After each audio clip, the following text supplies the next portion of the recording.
It's the NoPoint PODCast with Ron. Man, it's been great having Chris in the studio with me today. Yeah, hey. Hey, man, so we're talking about current events and topical issues. All right, I've got a current event to discuss. All right, man, hit me with it. All right, so Saturday evening, you had a party. I was not invited. What's the deal? You mean the get-together I had with my family before we took Grandma to hospice? Yeah, that's exactly what I mean. It would have been nice to have a chance to say goodbye. Plus, I saw all the Facebook posts, dude. You served a proper meal. Say goodbye, you never even met her. But, I guess it would have been cool to have you there, so... Yeah, I'm sorry. Sorry I didn't send you an invite. Nah, it's cool. Actually, I had better plans anyways. Of course you did. Yeah, actually, I was over at a party over at Brad's. I'm pretty sure that you weren't invited to it, though. Yeah, man, I guess not. So, I don't know. What'd I miss? Well, interestingly, actually, it was more kind of crazy. I found out a bunch of people would rather my dad. It's not that crazy. Big Papa, he's cool, man. I'd rather spend the day, doing yard work with him than at the beach with some annoying coworker. Right, yeah. That's the kind of lame shit that usually comes about with the game. But no, this was people would rather fuck my dad. Big Papa's not that cool. Right, I know. Well, in his defense, though, it's people would rather fuck him than a chicken or lick donkey balls. Or one of the weirder ones, rather fuck my dad than a side of beef. How do you even fuck a side of beef?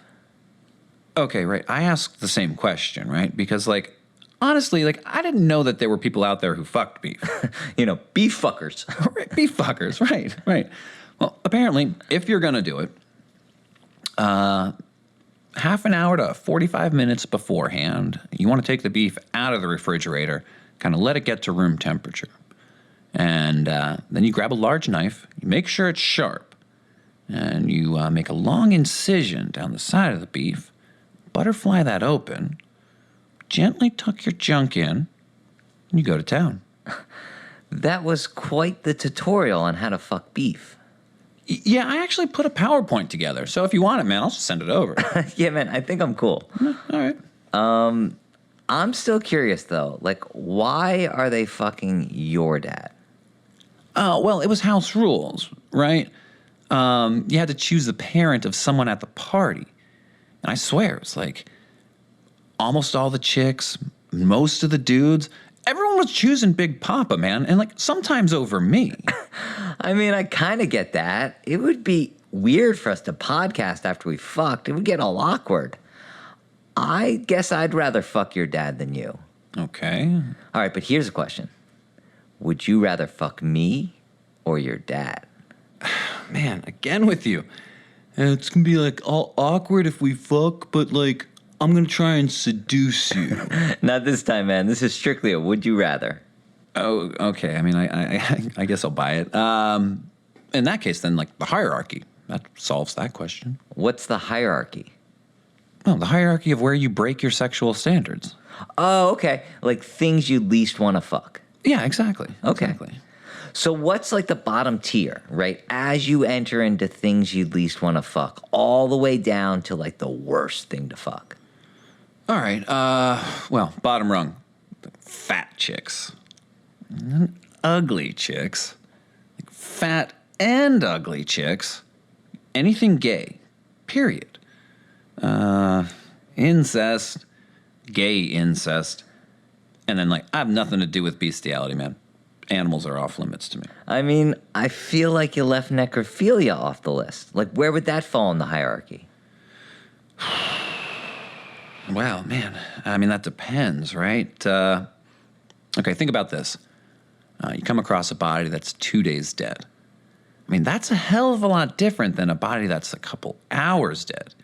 And now think about, you come across some chick that's, a couple minutes gone. And, I don't know, she's still warm and soft and juicy. Whoa. And, that's, essentially consent, you know? We got to rein this thing back in, man. All right, fair enough. All right, so let's go back to, your dad versus a side of beef. Are there other foods that you could fuck? Okay, well, I mean, I think you could fuck any number of baked goods, right? Like, I mean, you certainly fuck a donut. Oh, right. I'd fuck the shit out of a Long John. I think you'd probably be fine with a Twinkie. You're probably right. Yeah. Yeah, baked goods. What about other natural things, right? Like we talked about the beef, like you said. What about fruits? I mean, you couldn't do a melon, not an apple, or maybe a peach. Nah, nothing with like a big pit or seeds, right? Right, right. You'd really have to like cut it up. But like jelly, you could fuck jelly. Yeah, but that's still processed, you know? Like, okay, how about this? You grab a mason jar and you pack it full of grapes. I mean, at that point, aren't you just making jelly? Or like, I don't know, grape chutney or something? Right, okay. You're being a little more difficult about this than you need to be. Okay, same mason jar, and now it's got raisins in it. Pack tight? Yeah. That is difficult, man, because like trying to penetrate that seal, man, oh God, it hurts my dick just thinking about it. I need like a creamy center. So like candy, like, oh, a cowtail. A cowtail would be perfect to fuck. A cowtail. Dude, that's even smaller than a Twinkie. I mean, seriously, how tiny is your dick? No, I don't mean like a regular sized cowtail. I'm talking about like a blown up cowtail. Wait, you mean like the convenience store Christmas size? Right. One that's like the size of your hand. Well, that sounds like a fleshlight. Right, exactly. One that looks like one of those jerk-off tools pathetic guys have stashed in their closet. Whoa, man. I've got one of those in my closet. And? Right, okay, I guess I could see your point. I mean, yeah, I mean, fuck, God forbid something happened to me and my family was like going through my place and they came across that shit. All right, you gotta listen. Listen. If anything should ever happen to you, I'll get rid of that plastic vagina, your butt mold, all your masturbation accoutrement. It'll all be destroyed. Your family will never find it. Damn, man, it's like a martyr for me. Like, I mean, I never used the things, you know? Like, Yeah, man, that's your truth. Just know your family won't feel that shame. I will carry it for them. man, thank you. Yeah, I really appreciate that, man. And let me tell you something, though. Yeah? If anything ever happens to you, Uh-huh. I'll get rid of that fucking bomber jacket you've got in your closet. Because we both know no family's washing off the stink of that shit.